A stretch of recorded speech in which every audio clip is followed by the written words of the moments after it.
Oh,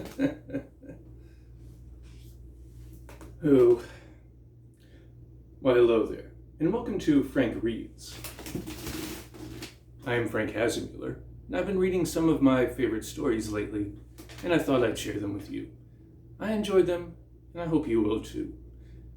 Today we are reading the fourth part of our month-long horror celebration. Horror is one of my favorite genres, and Halloween is one of my favorite holidays. So I thought I would spread the joy all month long. And today we are reading a very important horror author. He's one of my favorites, H.P. Lovecraft. As you recall from the last time I read one of his stories, his influence on the genre is almost immeasurable, and you'd be hard-pressed to find any horror author who came after him who wasn't influenced by him.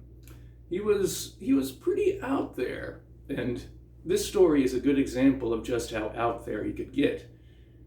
And appropriately enough, it is so out there, it is called From Beyond.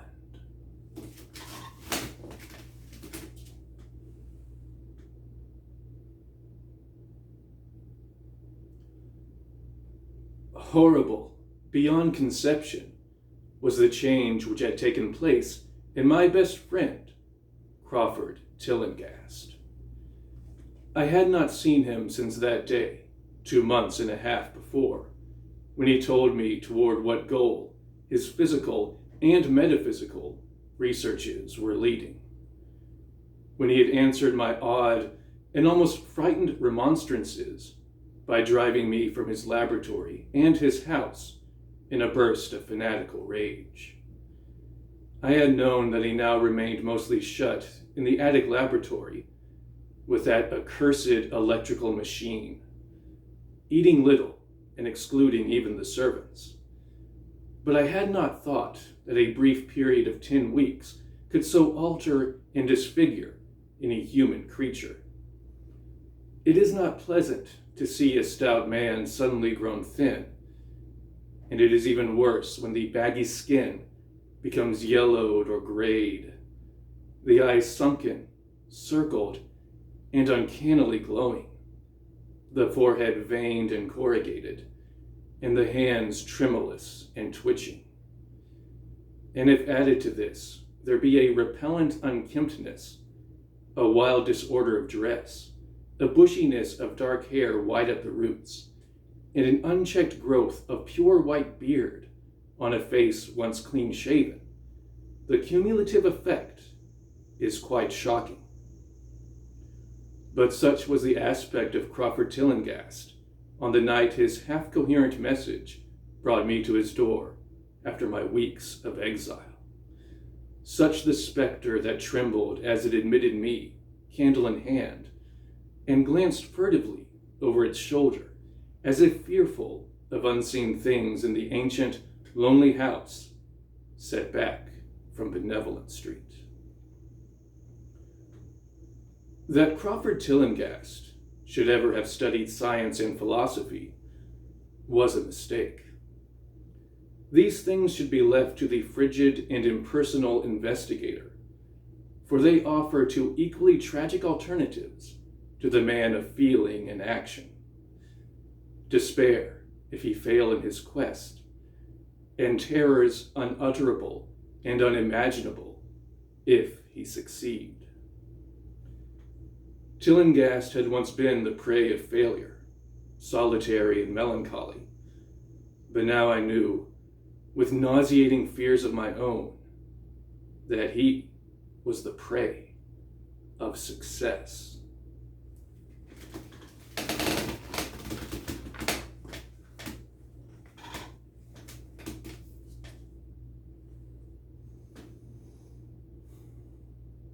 I had indeed warned him 10 weeks before, when he burst forth with his tale of what he felt himself about to discover.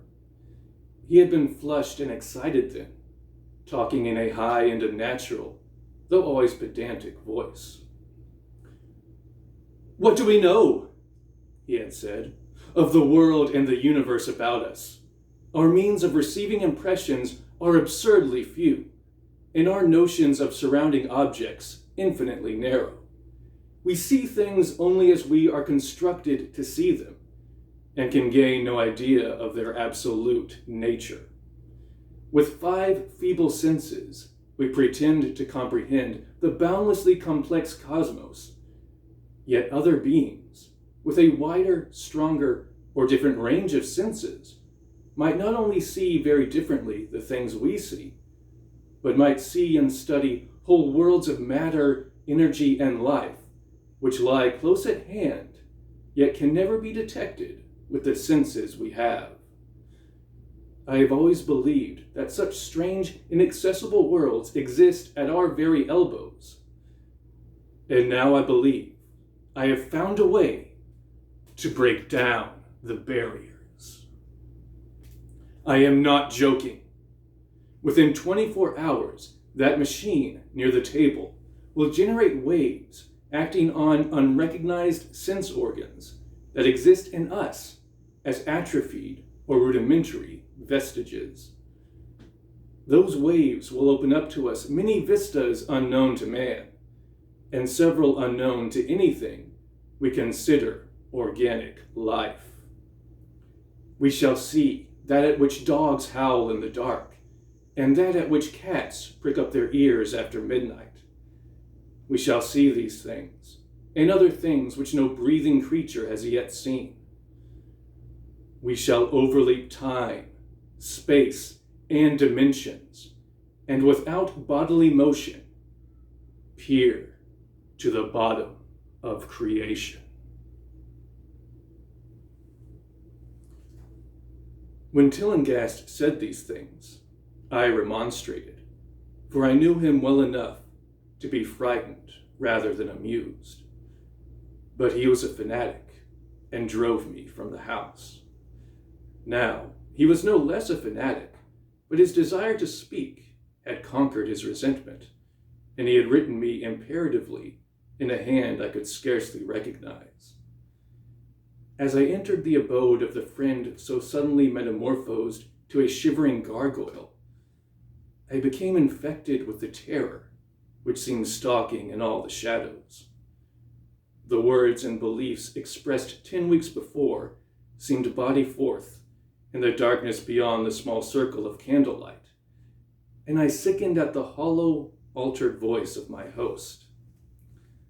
I wished the servants were about, and did not like it when he said they had all left 3 days previously. It seemed strange that old Gregory, at least, should desert his master without telling as tried a friend as I. It was he who had given me all the information I had of Tillinghast after I was repulsed in rage. Yet I soon subordinated all my fears to my growing curiosity and fascination. Just what Crawford Tillinghast now wished of me, I could only guess, but that he had some stupendous secret or discovery to impart, I could not doubt. Before, I had protested at his unnatural pryings into the unthinkable. Now that he had evidently succeeded to some degree, I almost shared his spirit, terrible though the cost of victory appeared. Up through the dark emptiness of the house, I followed the bobbing candle in the hand of this shaking parody on man. The electricity seemed to be turned off, and when I asked my guide, he said it was for a definite reason. It would be too much. I would not dare, he continued to mutter. I especially noted his new habit of muttering, for it was not like him to talk to himself. We entered the laboratory in the attic, and I observed that detestable electrical machine, glowing with a sickly, sinister, violet luminosity. It was connected with a powerful chemical battery, but seemed to be receiving no current, for I recalled that in its experimental stage, it had sputtered and purred when in action. In reply to my question, Tillinghast mumbled that this permanent glow was not electrical in any sense that I could understand.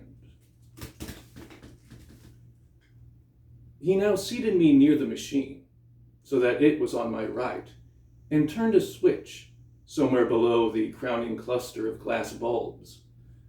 The usual sputtering began, turned to a whine, and terminated in a drone so soft as to suggest a return to silence. Meanwhile, the luminosity increased, waned again, then assumed a pale, outre color or blend of colors, which I could neither place nor describe. Tillinghast had been watching me and noted my puzzled expression. "Do you know what that is?" he whispered. "That is ultraviolet." He chuckled oddly at my surprise. "You thought ultraviolet was invisible, and so it is. But you can see that and many other invisible things now. Listen to me. The waves from that thing are waking 1,000 sleeping senses in us, senses which we inherit from eons of evolution, from the state of detached electrons to the state of organic humanity. I have seen truth, and I intend to show it to you. Do you wonder how it will seem? I will tell you." Here Tillinghast seated himself directly opposite me, blowing out his candle and staring hideously into my eyes. "Your existing sense organs, ears first, I think, will pick up many of the impressions, for they are closely connected with the dormant organs. Then there will be others. You have heard of the pineal gland?" I laugh at the shallow endocrinologist, fellow dupe and fellow parvenu of the Freudian. That gland is the great sense organ of organs. I have found out. It is like sight in the end, and transmits visual pictures to the brain. If you are normal, that is the way you ought to get most of it. I mean, get most of the evidence from beyond.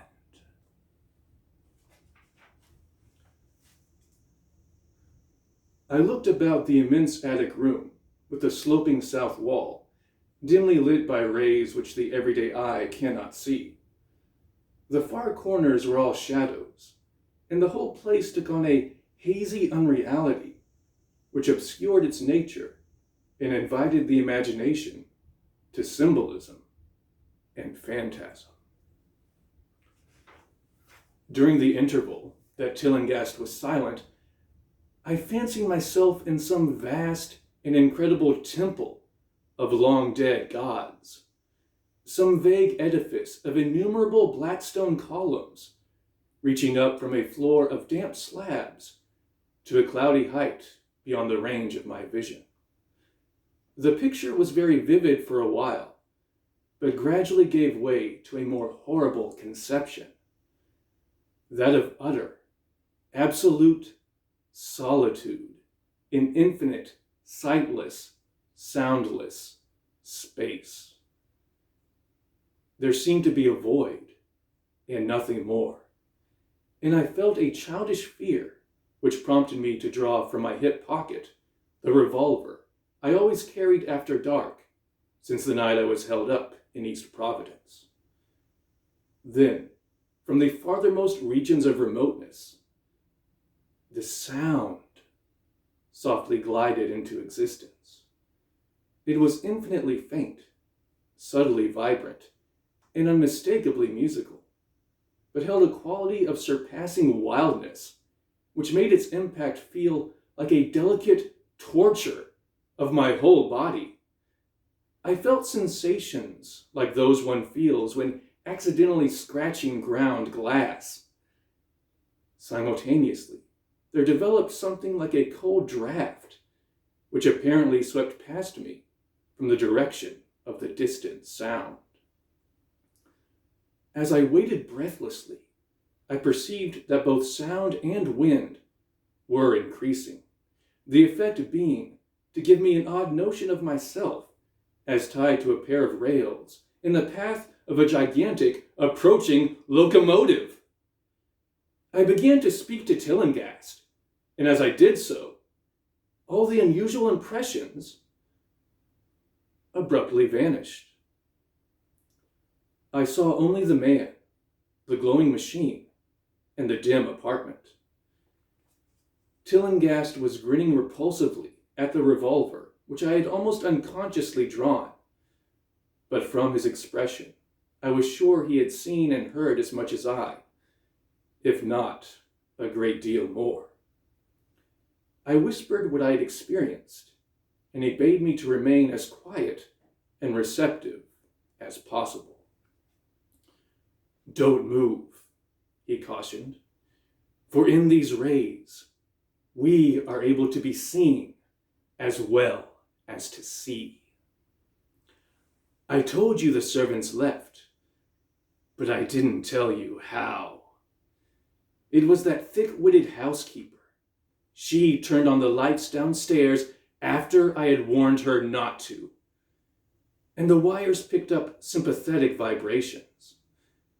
It must have been frightful. I could hear the screams up here in spite of all I was seeing and hearing from another direction. And later, it was rather awful to find those empty heaps of clothes around the house. Mrs. Updike's clothes were close to the front hall switch. That's how I know she did it. It got them all. But so long as we don't move, we're fairly safe. Remember, we're dealing with a hideous world in which we are practically helpless. Keep still!"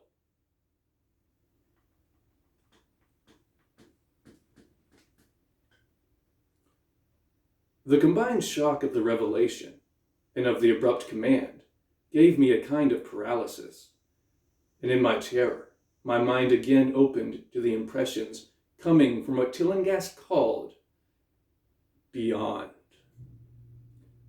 I was now in a vortex of sound and motion, with confused pictures before my eyes. I saw the blurred outlines of the room, but from some point in space there seemed to be pouring a seething column of unrecognizable shapes or clouds, penetrating the solid roof at a point ahead and to the right of me.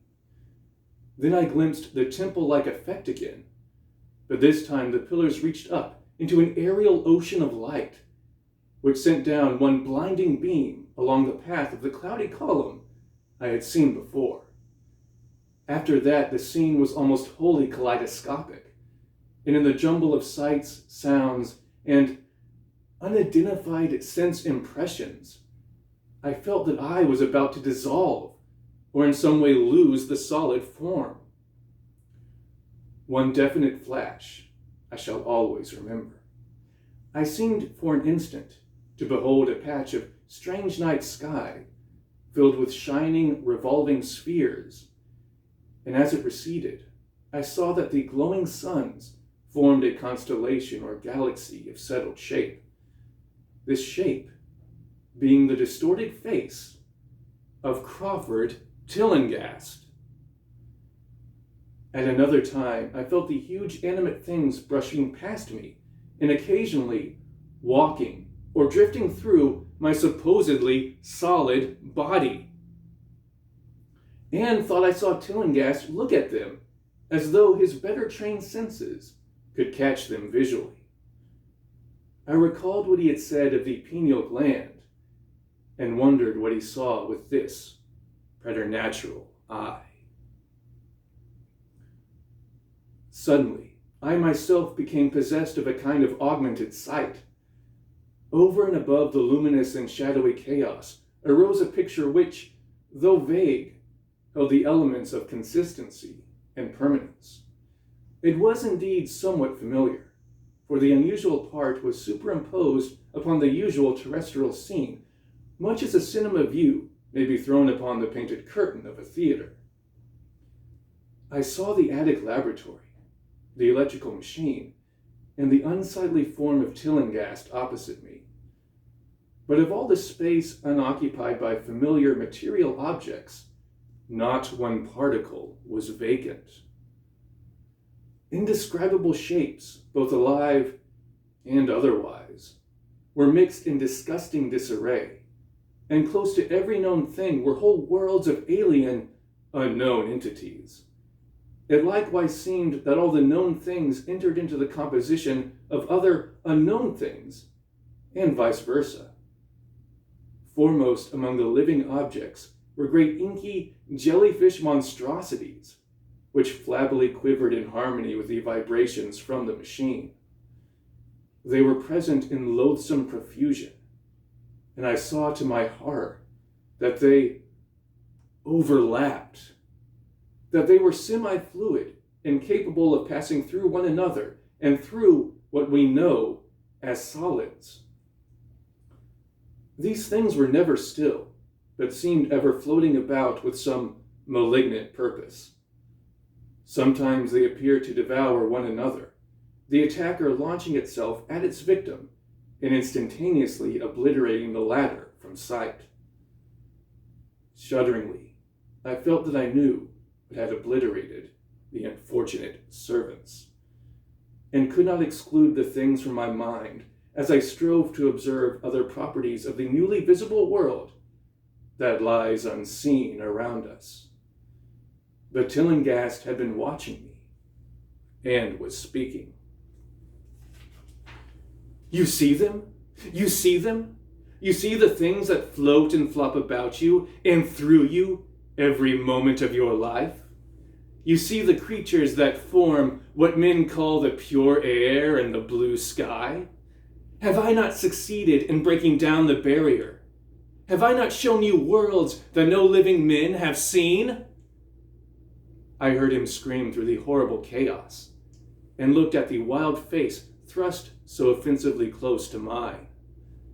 His eyes were pits of flame, and they glared at me with what I now saw was overwhelming hatred. The machine droned detestably. You think those floundering things wiped out the servants? Fool, they are harmless. But the servants are gone, aren't they? You tried to stop me. You discouraged me when I needed every drop of encouragement I could get. You were afraid of the cosmic truth, you damn it coward. But now I've got you. What swept up the servants? What made them scream so loud? Don't know, eh?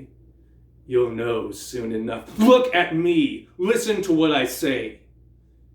Do you suppose there are really any such things as time and magnitude? Do you fancy there are such things as form or matter?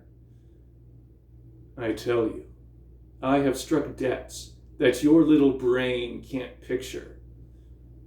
I have seen beyond the bounds of infinity and drawn down demons from the stars. I have harnessed the shadows that stride from world to sow death and madness. Space belongs to me. Do you hear?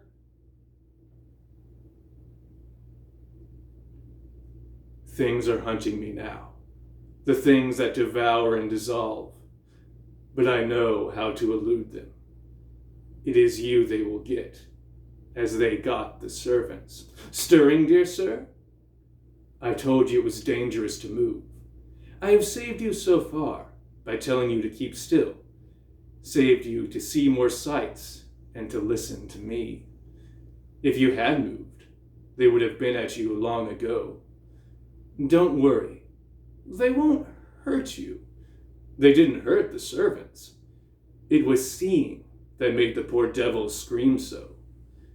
My pets are not pretty, for they come out of places where aesthetic standards are very different. Disintegration is quite painless, I assure you.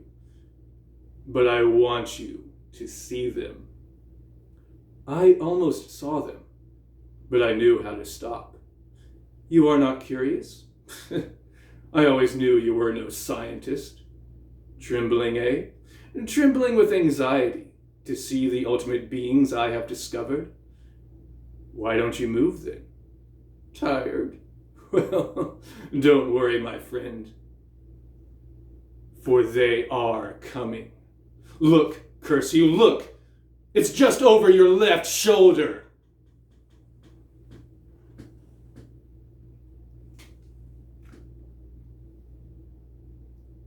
What remains to be told is very brief, and may be familiar to you from the newspaper accounts. The police heard a shot in the old Tillinghast house and found us there. Tillinghast dead and me unconscious.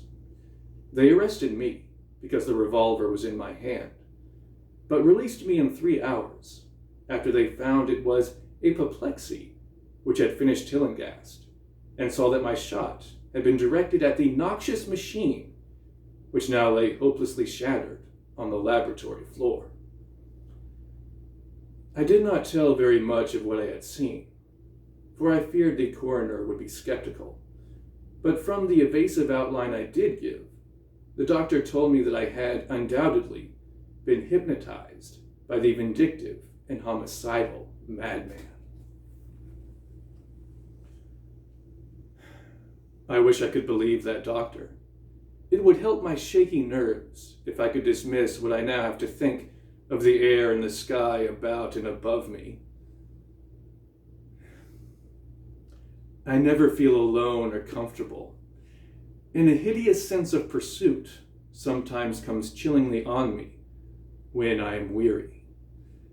What prevents me from believing the doctor is this one simple fact: that the police never found the bodies of those servants whom they say Crawford Tillinghast murdered.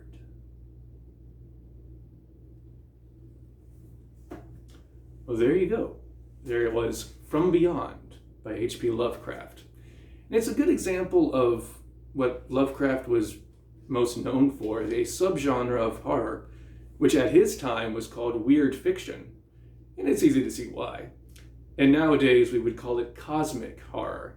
It is this idea that there is more to the universe than we can comprehend with our normal, everyday human senses and experience. But if we were to see the true nature of the universe, then it would either kill us or drive us insane. That's a good example of that. And part of Lovecraft's development of cosmic horror came from this one quote, or it could be exemplified in this one quote, which is in this book here, and it really sums up his entire body of work. And it is, "The oldest and strongest emotion of mankind is fear, and the oldest and strongest kind of fear is fear of the unknown." Lovecraft said that, and it's pretty accurate. I mean, one of the reasons why we have electric lights at night is because we are afraid of the dark. And we're not afraid of the dark itself, we're afraid of what might be lurking in the dark. It is a very primal fear that goes back to our most primeval ancestors when we were much lower down on the food chain. And that fear of the unknown, that fear of the dark, is one of the reasons why our ancestors were able to survive and procreate and evolve into us. And it is so primal and is so important to our survival that we still have it today. And like I mentioned in my other Lovecraft video, the downside to Lovecraft is the fact that he was very, very racist. He was super racist even for his time. And he was mostly writing from the 1920s to the 1940s, which were one of the worst time periods for race relations in American history. So he was super racist even for that time. And thankfully, there are some stories, such as this, which don't even touch on his racism, thankfully. And I still enjoy his work because he was so imaginative, and he was so good at generating atmosphere, and he was good. And it's one of the reasons he is so influential even to today. And it is a shame that he was insightful enough to figure out that our greatest fear was fear of the unknown. But it's a shame that he was so introspective that he didn't realize that his own racism, his own bigotries, his own xenophobia was coming from his own fear of the unknown. And it's a shame that he never realized that himself. But his work still has value. It's still worth reading. It's just that if you do, be prepared to cringe a lot. And his work is worth reading, especially in the month of October when we are heading towards Halloween. So I hope you enjoyed that story. I know I did. I hope you'll join me next time. And until then, keep reading.